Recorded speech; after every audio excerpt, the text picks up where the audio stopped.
न्याय, आवाज आणि सत्याची बाजू फक्त रिपब्लिकन नेशन न्यूजवर.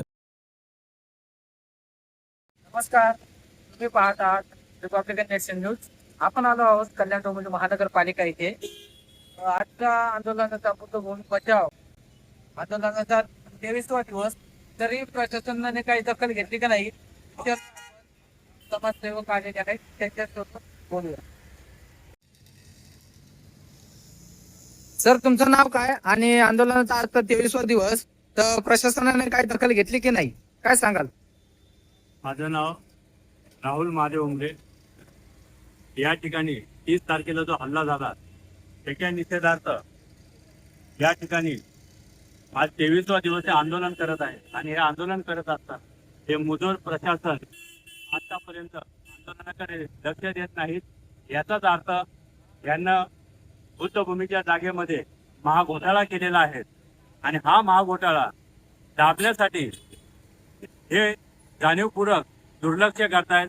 आणि यांना जे महापालिकेचे आयुक्त आहेत अभिनव गोयल यांना आणि या कल्याण लोकसभेचे खासदार श्रीकांत शिंदे यांना या बुद्धभूमीच्या 32 एकर जागेमध्ये महाघोटाळा केलेला आहे. आणि हा घोटाळा TDRच्या माध्यमातून उघडीस आलेला आहे. आणि हा उघडीस आल्यामुळं कदाचित त्यांना वाटत असेल की ऊन वारा पाऊस वादळ मोठं चालू आहे, त्यामुळे हे भीमसैनिक थांबतील. परंतु बुद्धभूमीची जागा ही बुद्धभूमीच्या मालकीचीच असल्यामुळे त्याची 1 इंच सुद्धा जमीन आम्ही यांना देणार नाही. आणि ह्या आंदोलनाच्या माध्यमातून आम्ही त्यांना हा इशारा देत आहे. आणि सर, आता यानंतर तुमचं पुढचं पाऊल काय असेल, काय सांगाल तुम्ही आमच्या चॅनलच्या माध्यमातून जनतेला किंवा प्रशासनाला? फाउंडेशन बचाव आंदोलन चालू, परंतु प्रशासन कोणती गांभीर्याने अजूनपर्यंत विचार करत नाही. आम्ही लोकशाही मार्गाने आंदोलन करत असताना त्या प्रशासनाला लाईट सुद्धा आम्हाला दिलेली नाही. जो मूलभूत अधिकार आहे, आंदोलन करण्याचा अधिकार आहे, परंतु देत नाही.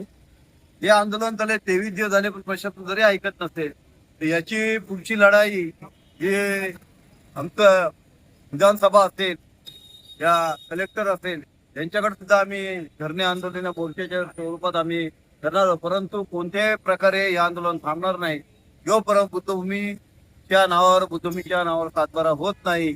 आणि जोपर्यंत महाराष्ट्र शासन प्राधिकरणचे जे हे केलेलं आहे तो रद्द होत नाही तोपर्यंत हे आंदोलन असं चालू राहणार आहे. आणि याच्यापुढे तीव्र आंदोलन असणार. ओके.